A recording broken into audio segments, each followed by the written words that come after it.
biasanya saya selalu ngingetin jangan buru-buru konfirmasi dulu. Kali ini kayaknya harus agak buru-buru biar nggak ketinggalan eventnya Bantul Creative Expo yang siap mendongkrak UMKM yang ada di Bantul. Bener nggak? Kita konfirmasi langsung. Bapak bener ya? Bahwa sedang ada Bantul Creative Expo yang kayaknya buru-buru harus didatangi ya Pak ya? Ya Mbak. Jadi Bantul Creative Expo memang sudah kita buka mulai tanggal 27 Juli kemarin. Ya. Ini memang dalam rangkaian Hari Jadi Kabupaten Bantul, kemudian nanti menyongsong Hari UMKM yang akan kita lakukan di Agustus. Sehingga buru-buru ini harus kita laksanakan dan buru-buru harus melihat ke sana. Jangan lupa juga berbelanja. Ya. Kalau Bantul Creative Expo-nya itu dari 27 Juli sampai 6 Agustus. 6 Agustus 2023. berada di Pasar Seni Gabusan, Jalan Parangtritis. Kalau mau ke Parangtritis nanti ketemu di bundaran itu di Gabusan, lihat kanan. Oh, ada ini rame-rame. Nah, di situ ada si Bantul Creative Expo ini. Ya memang di situ salah satunya menampilkan atau menyuguhkan, namanya juga expo ya, memamerkan hasil-hasil terbaik dari UMKM yang ada di Bantul ya Pak. Jadi perlu diketahui Mbak. Jadi Bantul itu ada 128.000 UKM. 128.000 UKM. Itu hasil sensus ekonomi. Nah, kami yang kemudian melakukan pendataan by name by address, kami punya sudah ketemu 88.000. Tinggal jadi yang belum nanti akan kita cari. Karena jadi apa? Datanya sudah terkumpul di 88.000 tadi ya. Ya, karena kami penting punya data itu dalam rangka memberdayakan. Ketika kita tahu petanya seperti apa toh sekarang. Oh, ini UKM-UKM yang ini itu perlu lagi ditingkatkan kelasnya, levelnya ditingkatkan demi apa? Ekspor. Tujuan akhirnya salah satunya ekspor. Jadi pasarnya lebih luas ya. Ya, pasarnya lebih luas. Karena kan saat ini UKM-UKM yang ada di Bantul yang potensi ekspor itu sebenarnya sudah banyak, yang potensi, tetapi belum tergarap. Karena orang mau ekspor itu juga kadang-kadang kan bingung. Aku harus bagaimana ya? Sehingga kadang-kadang kemudian produk orang Bantul ini diambil oleh orang lain, dieksporkan. Atau orang Bantul sendiri mengekspor tetapi tidak lewat Bantul, titip. Seperti itu. Ini jadi di situ ada tantangannya ya. Padahal potensinya besar sekali ya. Sekali. Ya. Saat ini itu Mbak, ekspor tertinggi di DIY itu dari Bantul.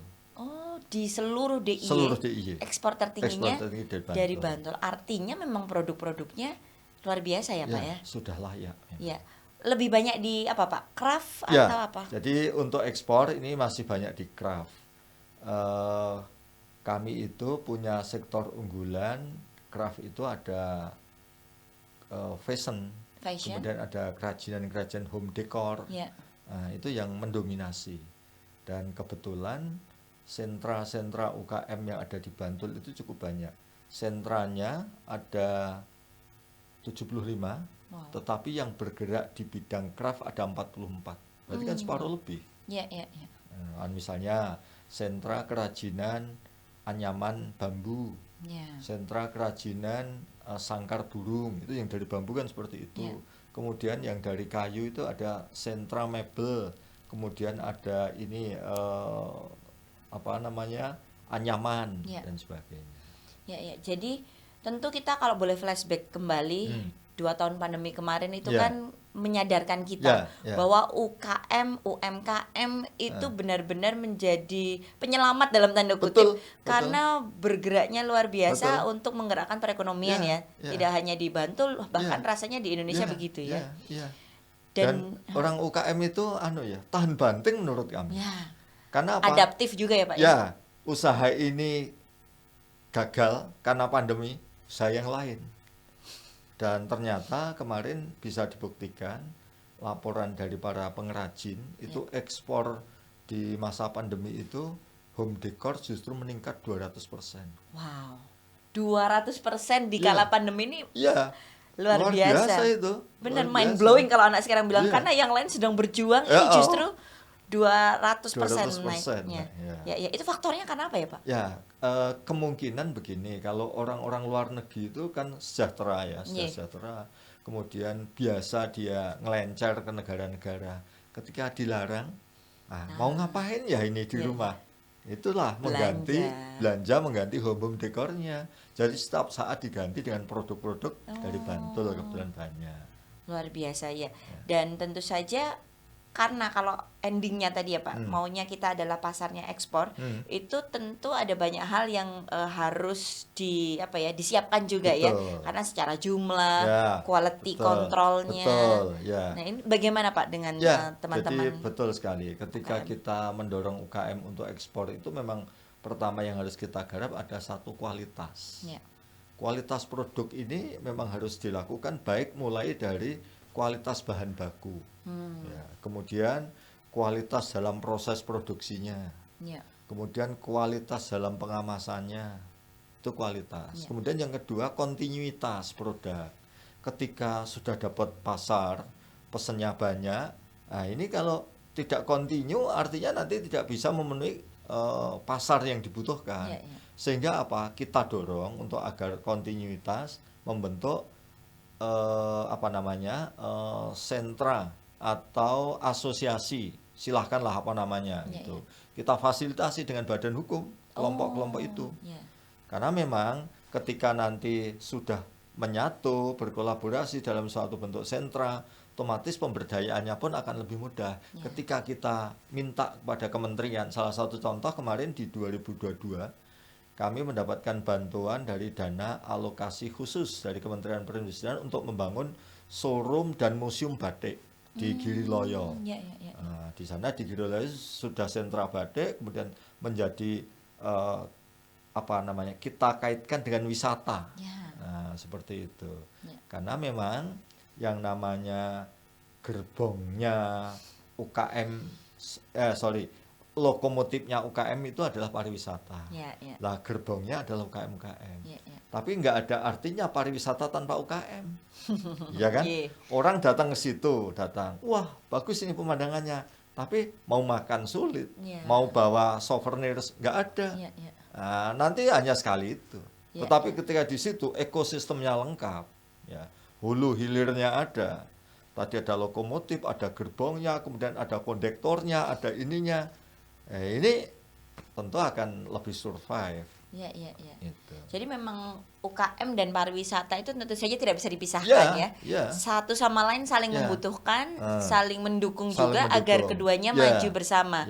Salah satunya misalnya di Giriloyo itu tadi produknya memang batik luar biasa, tapi menjadi tempat pariwisata yang bahkan kalau nggak salah sekarang ada namanya eduturism Jadi punya anak-anak pengalaman sekolah itu datang. Bagaimana tuh membatik, cara batik, dia ada kepuasan sendiri. Karena punya pengalaman Pak ya. Apalagi nanti kalau produknya dibawa pulang, itu dia akan punya pengalaman ke sana.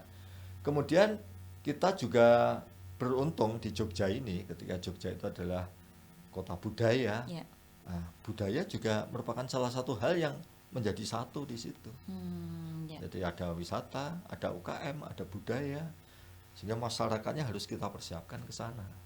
Nah kalau mengenai ini Pak, sumber daya manusianya, bahwa di Bantul itu ibaratnya orang-orang kreatif itu berlimpah gitu ya. Tapi kalau untuk menuju ke ekspor, itu kan sekali lagi ada hal-hal yang tidak hanya sekedar kreatif saja, tapi ada tadi Bapak bilang konsisten, kontinuitas, sustainable gitu ya.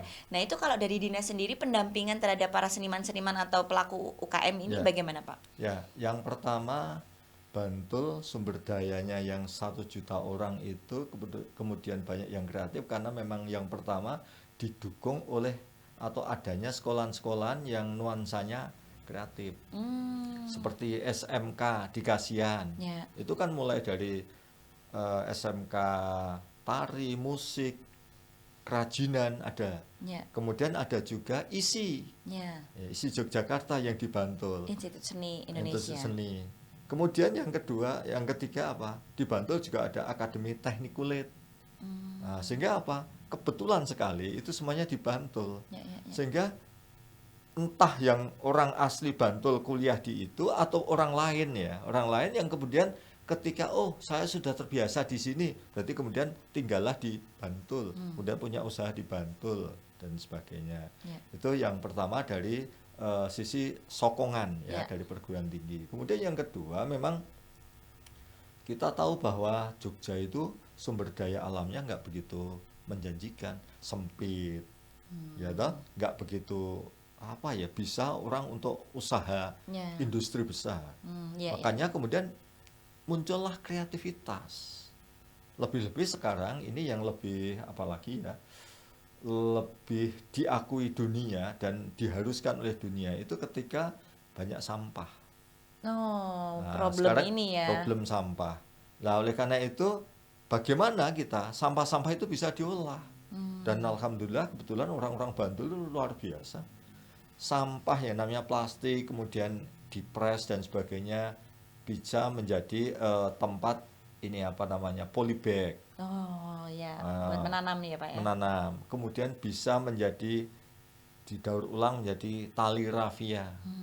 Atau bahkan yang lebih hebat lagi menjadi balok-balok kemudian bisa dibuat mebeler. Iya. Ini banyak di Bantul. Banyak lah. Itu dari plastik. Kemudian dari sampah yang lain bisa dilihat bahwa produk-produk mebel itu yang dari interior gitu ya Pak. Interior itu juga dari barang-barang yang tidak dipakai. Misalnya katakanlah pecel-pecelan kayu. Pecelan itu apa bahasa Indonesia ya? Pokoknya kayu. Sisa-sisa pinggiran kayu itu loh. Itu kan kemudian dibuat macam-macam ya. Ada yang dibuat patung, kemudian dibuat mebel, kemudian dengan teknis macam-macam teknisnya. Nah, kemudian bisa dijual.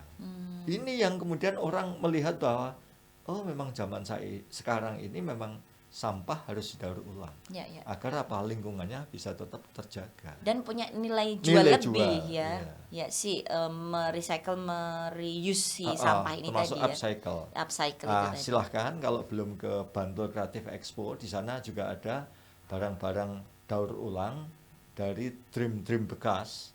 Itu dibuat apa? Ada sapi, ada jerapah, ada topeng dan sebagainya. Jadi hiasan. Itu diekspor, Pak. Wow. Ini yang ditampilkan di sana itu sudah dipesan di Australia. Kita pinjem untuk promosi. Kemudian satu lagi di tetangga jenengan dinosaurus. Potorono. Kan tetangga jenengan toh. Betul. Saya dari Potorono. Nah, di sana itu ada pembuatan dinosaurus dan memang ada taman dinonya Pak di sana. Ada, ya. Itu. Jadi kan tadi kalau Panjenengan menyampaikan bahwa wisata, kemudian juga UKM, kemudian budaya jadi satu, memang iya, seperti contohnya yang sudah ada. Ya. Jadi sinergitas itu benar-benar terjadi, termasuk dengan stakeholder yang lain, akademisi tadi juga akademisi. Jadi Bantul baru mengembangkan yang namanya hexahelix atau di awal kan penta dan hexa. Pentahelix itu mulai dari akademisi, kemudian perbankan, kemudian media massa. Nah, hari ini kita kolaborasi. Kemudian UKM-nya. Kemudian satu lagi masyarakat. Itu untuk yang pentahelix. Kalau sekarang dikembangkan jadi hexahelix. Menuju ke hexahelix itu tadi. Tentu lebih banyak yang dilibatkan lagi. Iya. Nah, kembali lagi mengenai UKM yang ada di Bantul. Tentu sekali lagi bahwa yang kami tanyakan bagaimana Dinas Koperasi ini mendampingi, kemudian melihat permasalahan apa sih, tantangan apa yang terjadi sehingga menjadi pemerintah hadir di situ. Ya, betul. Jadi ketika ada produk, tentu kemudian masyarakat, Pak saya bisa produk, tetapi mau ngapain? Saya mau jual kemana? Kan gitu. Nah, kemudian kita dampingi lah. Tadi ketika produk itu harus kualitas, kontinuitas, legalitas, higienitas kalau makanan. Nah, kita dampingi agar bisa dipasarkan. Salah satunya ya tentu dengan model kemitraan. Jadi bagi UKM-UKM yang masih kecil tapi potensi ekspor, bagaimana yang sudah ekspor ini bisa menjadi inti plasma dengan yang itu. Nah, jadi salah satu contoh misalnya perusahaan OOA tadi ya. Itu kan juga mengambil dari UKM-UKM. Betul. Nah, kemudian yang eksporkan, nanti kan modelnya para UKM itu membuat craft itu, kemudian nanti di finishing di tempat OOA, termasuk di PT Zip di Sri Mulyo itu, yang kawasan industri, kemudian di finishing, kemudian diekspor Berarti apa? Mendapatkan nilai lebih bagi UKM itu. Nah, itu. Kemudian selain jadi UKM menjadi mitra gitu ya, betul, Pak. Jadi mitranya dari perusahaan-perusahaan yang sudah yang secara go internasional sudah aman secara legalitas, tahu prosesnya, tahu bagaimana linknya gitu. Bermitra bersama. Kemitraan. Termasuk ketika produk UKM itu atau SDM UKM itu belum memenuhi standar kompetensi, dilatih oleh mereka. Sehingga apa? Nanti akan mendapatkan sumber daya yang mumpuni, kemudian terampil, kemudian produknya juga sudah siap untuk dieksporkan. Itu pertama. Kemudian selain kita memfasilitasi itu ya, bagaimana UKM itu bisa naik kelas, kita dampingi. Mulai dari yang baru tumbuh, jadi atau yang belum tumbuh, kita ada pelatihan kewirausahaan baru, wirausaha baru. Nanti kalau yang ini sudah, kita inkubasi, kita dampingi sampai dengan pelatihan ekspor, pelatihan termasuk ini pelatihan bisnis online. Nah saat ini kan baru semua serba digital. Ya, nggak harus ngikutin. Harus ngikutin. Karena saya berkali-kali menyampaikan ke UKM, ambillah contoh-contoh di masyarakat. Ketika kita tidak bisa digitalisasi, kita akan tenggelam. Tertinggal. Tukang becak itu dulu di kampung kami itu ada 15. Karena memang kami di Bantul Selatan. Ya. Tapi sekarang nggak ada, karena sudah kalah dengan yang digitalisasi. Ada Gojek, ada Grab. Makanya kalau kita punya UKM ya kita harus digitalisasi dalam rangka membuat desain. Kita harus belajar bagaimana desain ini yang diminati. Misalnya katakanlah sekarang itu mudah kok tanya si mbah kita, Mbah Google. Kita tanya Mbah Google, misalnya produk kerajinan apa yang ini baru disukai oleh orang-orang Amerika misalnya. Nanti kan di sini akan keluar, oh orang-orang Amerika senang ini dan sebagainya. Itulah yang kemudian nanti desainnya harus bagaimana dan sebagainya. Itu dari sisi itu. Kemudian pendampingan juga, kalau tadi yang namanya ekspor itu kan harus legalitas. Ya, legalitas itu legalitas yang mana? Legalitas usaha, NIB. Sekarang pemerintah kan mempermudah untuk dapat mendapatkan NIB dengan OSS RBA itu. Nah, kemudian selain legalitas usahanya, legalitas produknya. Kalau kita mau menjangkau ke ekspor ya harus, kalau makanan paling tidak kan SPIRT, halal, kemudian MD, izin-izin edar dan sebagainya, standar SNI dan sebagainya. Nah, kita dampingi ke sana. Sehingga mempermudah ya. Karena biasanya juga memang ini kalau bahasa Eropanya awang-awangan ketika baru mau ngurus hal-hal yang begini, kayak engko angel lah nanti kayak terus gimana. Padahal sebenarnya tidak ya. Tidak mudah, tidak sulit. Sehingga sulit. Hadir di situ untuk mendampingi mendapatkan itu lebih mudah ya, Pak ya. Termasuk ini.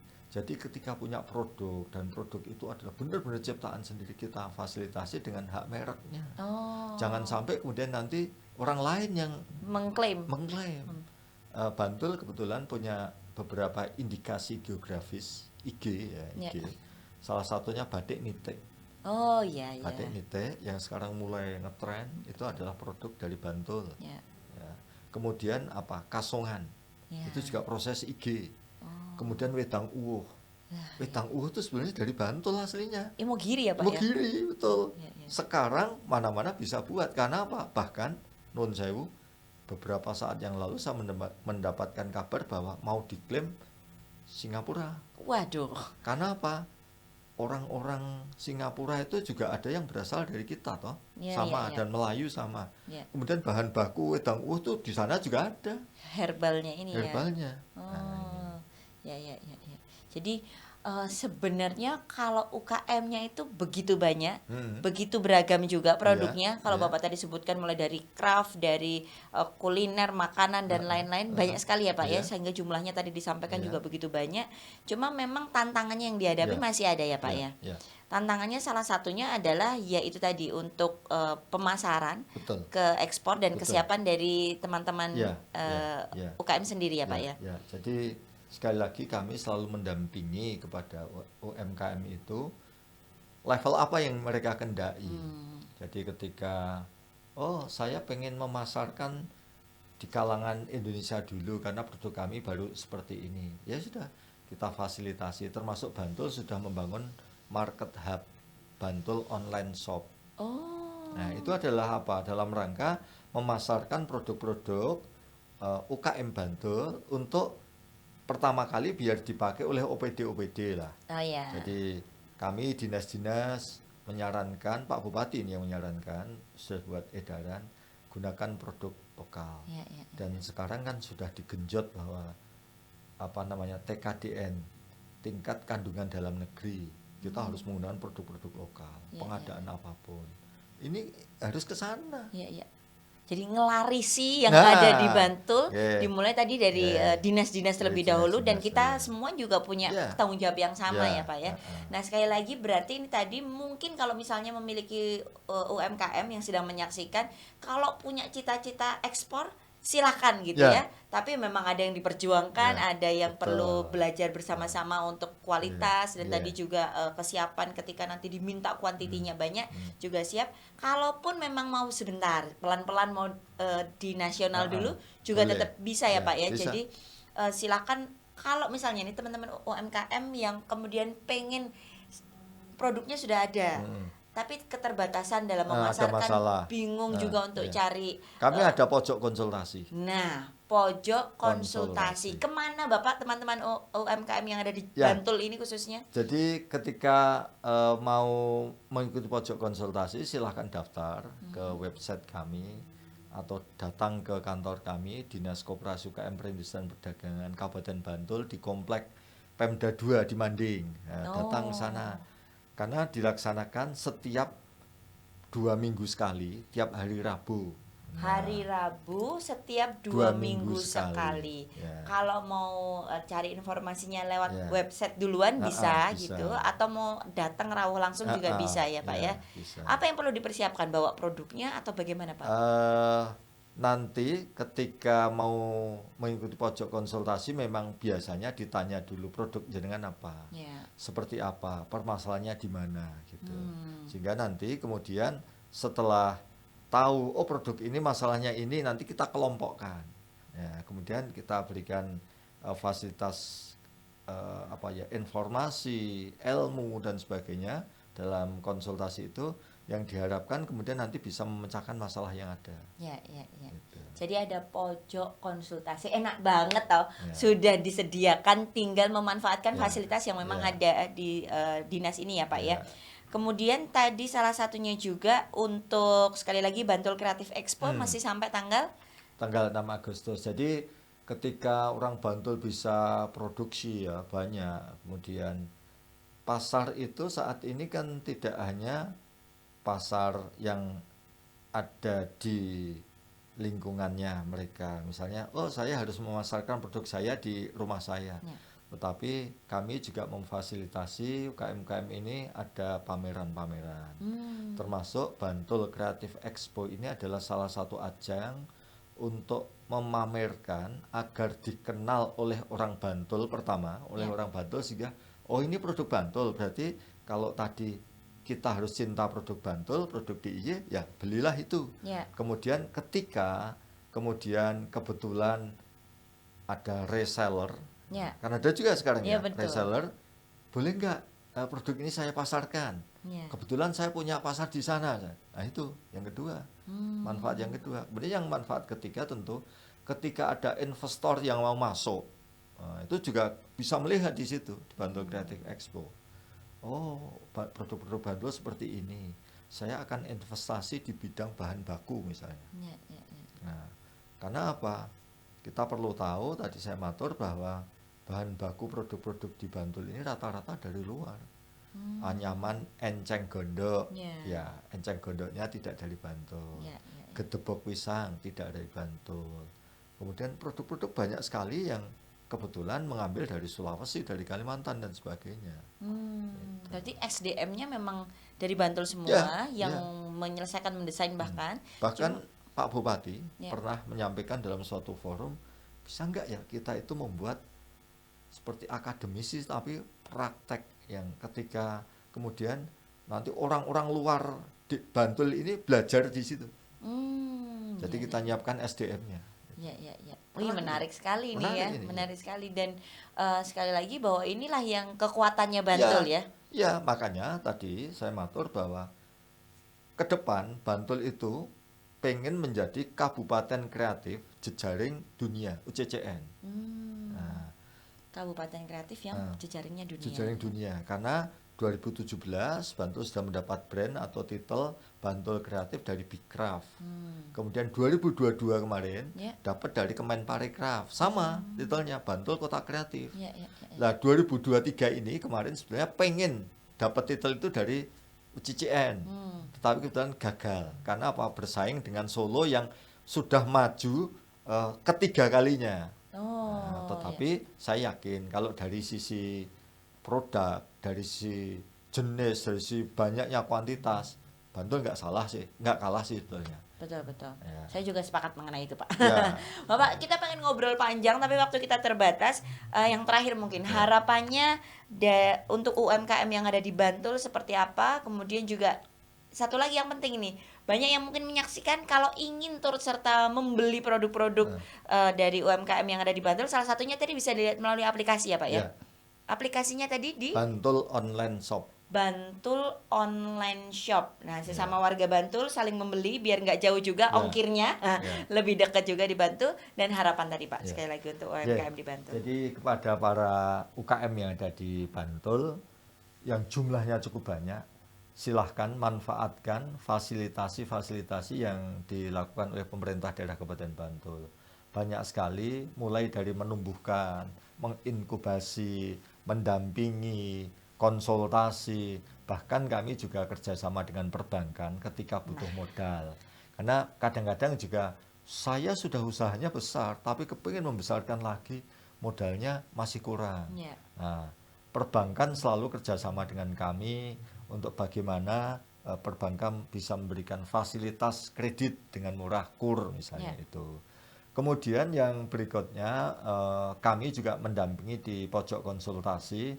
Harapan kami UKM yang ada di Bantul bisa naik kelas semuanya, dari yang kecil menjadi menengah, mikro menjadi kecil menjadi menengah dan sebagainya. Sehingga apa yang menjadi visi pemerintah daerah Kabupaten Bantul, pengen mewujudkan masyarakat Bantul yang harmonis, sejahtera, berdasarkan Pancasila dan UUD 45 dalam bingkai NKRI segera bisa terwujud. Atas apa? UKM yang ada di Bantul ini bisa bergerak tumbuh dengan pesat. Luar biasa. Dan ini cita-cita ini rasanya kalau kita sengkuyung bareng-bareng, amin akan segera terwujud, amin, ya Pak ya. Amin. Terima kasih banyak, sukses juga untuk seluruh perjuangan yang dilakukan. Salam juga untuk seluruh teman-teman UMKM yang ada di Bantul. Jangan lupa Bantul Creative Expo masih bisa dikunjungi sampai 6 Agustus. Terima kasih sudah menyaksikan konfirmasi. Jangan lupa untuk terus menunggu dan menyaksikan konfirmasi berikutnya. Sampai jumpa.